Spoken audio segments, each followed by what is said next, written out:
Há muitos cristãos que acham que um título desse seria até inapropriado. Oh, Bíblia e sexo, o que tem a ver, né? Porque já estão contaminados, tão contaminados com a ideia diabólica de sexo, né? Que acabam separando, como se as coisas santas não tivessem nada a ver com a sexualidade ou com o próprio sexo, né, em si, como aqui foi feita a distinção. Não é assim, obviamente. E sempre que a gente quer saber qual foi o plano de Deus para tudo na nossa vida, nós temos que ir ao projeto original, né? Qual foi o projeto original de Deus para a nossa alimentação? Está no Gênesis, antes do pecado. Qual foi o projeto de Deus para a família? Está no Gênesis. Qual é a família de Deus? Heteromonogâmica. Um homem, uma mulher, num relacionamento de fidelidade matrimonial. Foi assim que Deus criou. Os homens podem espernear, inventar modas, mas biblicamente falando, se nós quisermos ser fiéis à Bíblia, a palavra de Deus, foi assim. Enfim, para a sexualidade não é diferente, né? Deus criou o sexo, Deus estabeleceu essa forma de relacionamento que é a mais íntima que pode haver entre um homem e uma mulher. E é tão íntima que você sabe, Deus usa isso para ilustrar a própria relação que Ele quer ter com a igreja. Olha que bonito. Deus não vou antropoformizar a coisa, né? Deus não conseguiu encontrar algo mais íntimo do que a sexualidade humana para dizer, olha, eu amo vocês nesse nível. Eu quero que vocês tenham prazer em se relacionarem comigo, à semelhança do prazer que um casal pode e deve ter. E lá em Gênesis capítulo 2, versos 23 e 24, nós encontramos então a orientação de Deus em sua palavra, que diz assim: quando Deus apresenta Eva para Adão, o homem diz: esta afinal é osso dos meus ossos, carne da minha carne, chamar-se-á varoa, porquanto do varão foi tomada. Por isso, deixa o homem pai e mãe, se une à sua mulher, tornando-se os dois uma só carne. Adão percebeu, né? Uma igualdade diferente. Ela era igual, mas diferente, né? E essa diferença é que é abençoada, né? Era diferente, porém da mesma carne, da mesma essência, enfim. E para deixar mais didático, eu separei aqui, eu vou ler agora de novo o texto, já pontuando aqui a ordem dos fatores que neste caso altera drasticamente o produto. Veja só o texto aqui nessa versão. Disse o homem: esta afinal é osso dos meus ossos, carne da minha carne, chamar-se-á varoa, porquanto do varão foi tomada. Por isso, 1, deixa o homem pai e mãe. 2, une-se à sua mulher. 3, tornando-se os dois uma só carne. Os 3 pontos. Primeiro, deixa pai e mãe. O que isso significa? Antes de tornar-se uma só carne, o indivíduo e a indivídua têm que ser capazes de deixar pai e mãe, a casa paterna. Quando que um ser humano pode fazer isso? Quando ele tem maturidade emocional, financeira, enfim. Quem casa quer casa, diz um ditado bem velho, né? Segundo ponto, se une à sua mulher, antes ainda de tornar-se uma só carne, que é a intimidade sexual. O que é unir-se à mulher, ao homem e o homem à mulher? Como é que chama isso? Casamento. Esse é o casamento. Para só então tornarem-se uma só carne. Isso aí sim, então é a intimidade sexual. Como que o mundo hoje tem pregado esse assunto, tem divulgado esse assunto? É nessa ordem? Como que os filmes de Hollywood apresentam esse tema? É nessa ordem? Não, primeiro temos que ter maturidade, para então ter nossa casa, nosso cantinho, depois nós vamos nos casar e só então praticar o sexo. É assim que Hollywood apresenta? É assim que as séries apresentam? É assim que os livros, romances por aí nas prateleiras apresentam o assunto? Jamais. Eles simplesmente subvertem a ordem, invertem tudo. Primeiro é o test drive, para só então se cogitar a possibilidade de um casamento, porque nem isso mais existe. É unir-se, é morar junto. E se não der certo, parte para outra. Nesse processo vem depressão, vem uma série de problemas, especialmente para as mulheres, né? E a gente sabe disso aí. Sabe, esse negócio de uma só carne, embora tenha assim um forte teor poético, tem aspectos biológicos também envolvidos que me deixam fascinado. Por exemplo, na adolescência, o menino começa a produzir então suas células germinativas, né, os espermatozoides. Só que os espermatozoides não estavam presentes no corpo dele quando ele nasceu. Quando ele começa a produzir essas células, diferentemente da menina que já tem quando nasce, né? Isso o corpo do homem interpreta como algo estranho na sua fisiologia, no seu organismo. E ele começa a produzir anticorpos contra os espermatozoides. Olha que interessante. Só que não adianta fazer isso, porque você vai ter isso para o resto da vida. Então passa a haver uma chamada tolerância imunológica. Ele aceita, é obrigado a aceitar. Embora os anticorpos estejam ali, trafegando por suas veias e tal. Quando a mulher ela tem contato com o espermatozoide, naturalmente do homem, ela também vai desenvolver uma rejeição, porque são células estranhas ao organismo dela. Mas a continuidade do ato sexual faz com que ela desenvolva também no corpo dela uma tolerância imunológica. Ou seja, a partir de certo tempo de convivência, de ato sexual entre os dois, dali para frente, ela e ele terão, circulando no organismo, o mesmo tipo de anticorpo. Olha que interessante. Uma só carne. Uma só carne. Não é só poesia. Tem outra coisa que eu pesquisei. Essa informação vem do Dr. Fadel Basile, é uma matéria publicada na Revista Adventista em 1995. Outra informação é essa mais recente. Olha só, cientistas da Universidade de Leeds, no Reino Unido, descobriram que durante o beijo, o homem pode inocular nos citomegalovírus, um vírus que vive na saliva masculina. Ele injeta isso então na boca da mulher. Apesar de inofensivo em pessoas adultas, o vírus pode ser extremamente perigoso durante a gravidez, levando ao aborto ou à deficiência no feto. Por isso, a melhor imunização é beijar. Só que, para garantir bons resultados, o médico responsável pela pesquisa, que foi publicada nesse jornal, aqui nesse periódico, diz que tem que beijar o mesmo homem muitas vezes. Olha que interessante, hein? Então, no carnaval, o que eles ensinam para as pessoas? Beijou muito. Adquiriu um monte de vírus, um monte de bactéria estranha. Agora, se beijou muito, o mesmo homem se protegeu. Fala para mim, Deus não é perfeito? Namorou, noivou, beijou, pronto, pode ter filho, não tem perigo nenhum. Aquele citomegalovírus ali já está vacinado, não tem perigo. O que Deus faz é perfeito. O que o homem inspirado pelo diabo faz é perigoso. Sempre é perigoso, né? Olha aí, notícias que confirmam o que a gente já sabe. Casamento, claro que um bom casamento, né?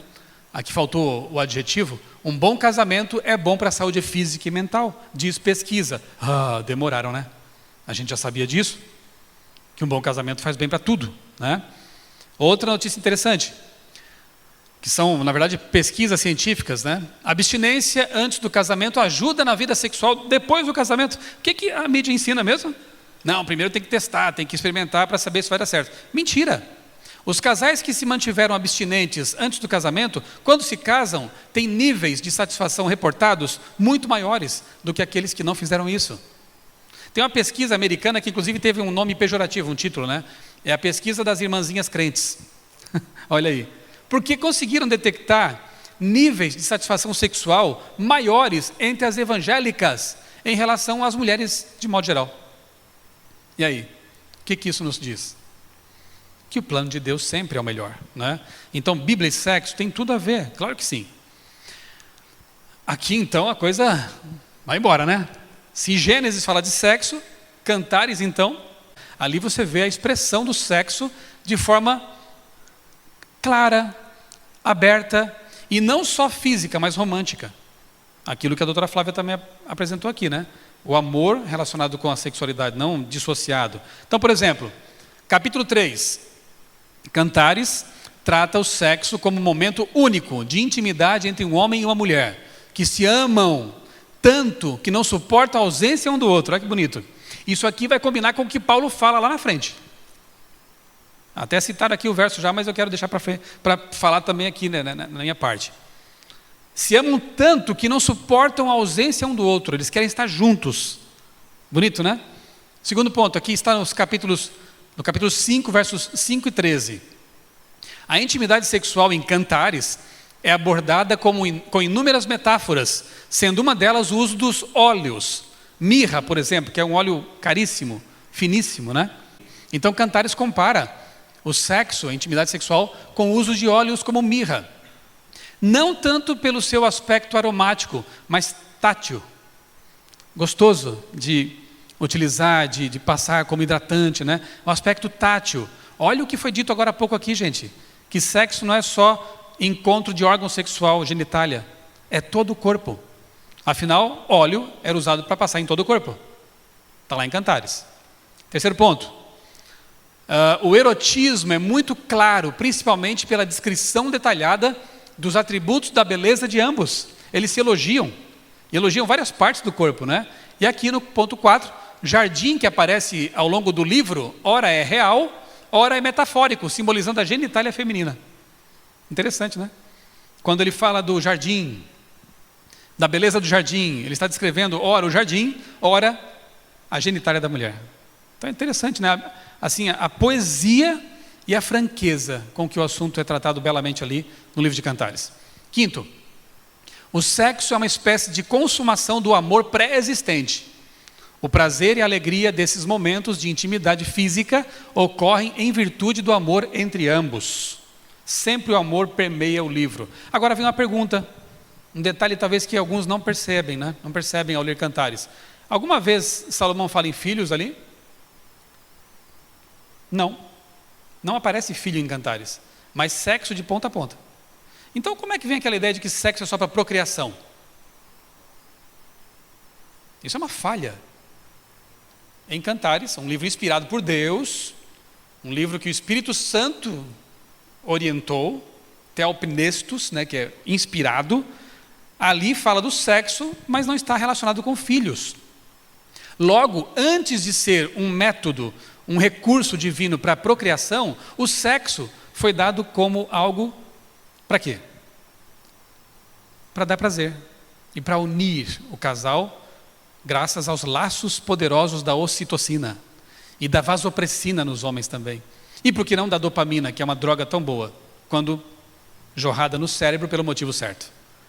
Ali está o motivo pelo qual Deus deu o sexo, para unir um casal em amor e também dar prazer, né, a ambos.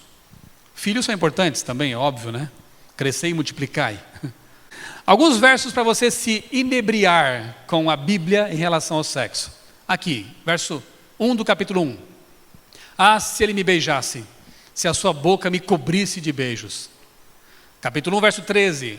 O meu amado é para mim como uma pequenina bolsa de mirra que passa a noite entre meus seios. Cantares 2, 6. A sua mão esquerda esteja debaixo da minha cabeça e a direita me abrace. Olha o braço aí, né? Ocitocina. 4:10. Quão deliciosas são as suas carícias, minha irmã. Ela é tão íntima que ele chega a chamá-la de irmã, como de proximidade, né? Minha noiva, suas carícias são mais agradáveis que o vinho. Bom, aí quem não gosta de vinho também, coloca aquele suco de uva super bom, que é bom, né? É mais gostoso que suco de uva da super bom, né? Olha esse aqui, ó, 4:11.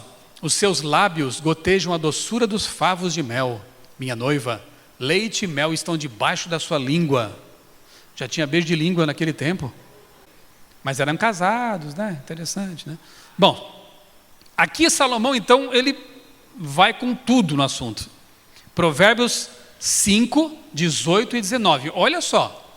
Alegre-se com a esposa da sua juventude, aquela com quem você se casou. Gazela amorosa, corça graciosa, que os seios da sua esposa sempre o fartem de prazer e sempre o embriaguem os carinhos dela. Incrível, né? A Bíblia é demais. Que livro. Vamos detalhar, vamos dissecar um pouquinho esse verso aí? Vamos lá? Primeiro ponto. Alegra-te. Casamento não pode ser uma coisa para se suportar, para ir levando, né, como já foi dito aqui. Se não tem alegria aí, se não tem prazer, de vez em quando tem umas rusgas, é normal. Mas se não há alegria no casamento, prazer, tem algo errado, busque ajuda. Olha que bênção, a igreja está aqui para oferecer ajuda. Procura o pastor, procura os nossos especialistas, temos médicos, temos psicólogos aqui na igreja, não temos só a Flávia não, temos outros. Que bênção! Nós temos recursos que Deus nos oferece para buscar esse primeiro ponto do verso ali, né? Alegra-te, alegria. Segundo, elogia. Não vai chamar de gazela hoje porque a cultura muda, né? Você chamar de gazela hoje pode levar um tapa, mas você pode chamar de gatinha, né? A égua de Faraó, ele fala também em cantar. Vai chamar a mulher de égua, você vai levar um safanão. Acabou a festa, né? Mas a cultura, os princípios permanecem, a cultura se adapta, muda. Quais são os elogios aceitáveis hoje, né? Há outros aí que são lícitos, né? E entre o casal, às vezes, tem suas formas de elogiar, de carinhosas. Exercite isso. Todo mundo precisa de elogio. Terceiro, olha, interessante isso aqui, ó. Menciona aqui os seios que fartem você de prazer. O prazer, de novo, aqui é um elemento importante. Não é pecado e não tem nada de errado nisso. E depois diz que você tem que se embriagar. Eu pensei assim, não sei se eu estou errado, né? Mas esse embriagar-se pode ser uma referência ao vício. Mas nesse caso o vício é bom, porque ele envolve neurotransmissores, hormônios, que já foram citados aqui algumas vezes, ocitocina, vasopressina, dopamina. Se você se viciar nisso aí, não tem problema. Agora, quando você usa dopamina num contexto de pornografia, por exemplo, problema. De adultério, problema. Aí você está desvirtuando um mecanismo sagrado para um uso diabólico. Agora, se o seu vício está relacionado com o seu marido, com a sua esposa, vai feliz da vida porque isso está correto, né? Esse é um bom vício, embriague-se com esse prazer que Deus criou. Bem, Antigo Testamento, né? E o Novo Testamento? Será que traz também conceitos de sexo que podem ser utilizados por nós e para entendermos melhor esse assunto? Você percebeu que o Antigo Testamento traz isso com muita clareza. Depois Moisés vai escrever regras em Levítico, em Números, para evitar o sexo desvirtuado, né? Então a Bíblia é muito clara com isso no Antigo Testamento. No Novo Testamento também temos sim algumas dicas interessantes. Lá em Efésios 5, 25, depois o 22, inverti um pouquinho a ordem. Paulo ele fala assim, ó, o que um homem precisa e o que uma mulher precisa. Maridos, amem suas mulheres, assim como Cristo amou a igreja e entregou-se a si mesmo por ela. Mulheres, sujeitem-se aos seus maridos, ponto. Não tem ponto não, tem uma vírgula. Como ao Senhor. Tem muito machista que usa esse verso editado, cortado, né? Sujeitem-se. Espera lá, alguém aqui vem à igreja de forma obrigada? Alguém aqui é adventista porque foi obrigado a ser? Alguém aqui desceu a esse tanque porque foi amarrado pelo pescoço para descer ali? Eu espero que não. Eu me sujeito a Deus, como Paulo, eu digo, eu sou escravo de Jesus porque eu amo Jesus.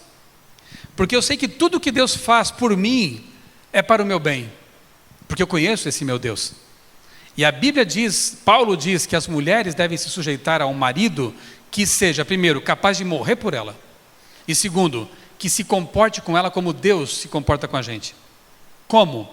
Nos dando liberdade, nos amando incondicionalmente, sendo carinhoso com a gente, levando em conta os nossos sentimentos. Assim é Deus. E se você encontrar um marido assim, agarre, não deixa passar. Mas se você não é um marido assim ainda, você tem esperança, você tem Deus. A gente costuma dizer nos nossos aconselhamentos, né, que um cristão tem tudo nas mãos para ser feliz. Você já percebeu? Nós temos tudo nas mãos, né? A faca e o queijo, a faca e o tofu na mão, para a gente ser feliz. O tofu nem sempre é muito feliz. Tem que temperar ali, né? Mas enfim, nós temos tudo para ser felizes. O que aí muitos não têm, que é o amor verdadeiro que vem de Deus, a compreensão pura da sexualidade, eles não têm, a gente tem. Então por que ter casamentos infelizes? Por que se separar, né? Se Deus quer nos manter unidos, alegres com a mulher da nossa mocidade, com o marido da mocidade, né? Para sempre. Está aí o segredo. Maridos, homem precisa de respeito. Ele gosta de ser respeitado, de ser o super-homem da sua mulher. E a mulher precisa de amor, né? É uma ordem de Deus. Maridos, amem. Não é assim, ó, tenta amar, faz uma forcinha para amar. Ame sua mulher. Esse é um mandamento, e mandamento a gente obedece. Faça, pratique, expresse. É um mandamento de Deus. E quando Deus manda, Ele capacita, né? Outro texto de Paulo, 1 Coríntios 7:5. Não se recusem um ao outro. Entendeu isso aqui? O que quer dizer isso? Não precisa explicar nem desenhar, né? Não se recusem um ao outro, exceto por mútuo consentimento e durante certo tempo para se dedicar à oração. Depois, unam-se de novo, e de novo, e de novo, para que Satanás não os tente por não terem domínio próprio. Olha que clareza, né? Do apóstolo Paulo. Não se recuse. Quando a Bíblia fala assim, você não pertence mais a você quando você se casa. O teu corpo pertence ao teu esposo. O teu corpo pertence à tua esposa. Trate-o bem, né? E não se privem, não faça greve, não puna. Não é de Deus isso, né? Agora, há motivos que podem promover um breve distanciamento? Sim, aqui tem um deles. Há outros, doença, enfim, uma série de situações.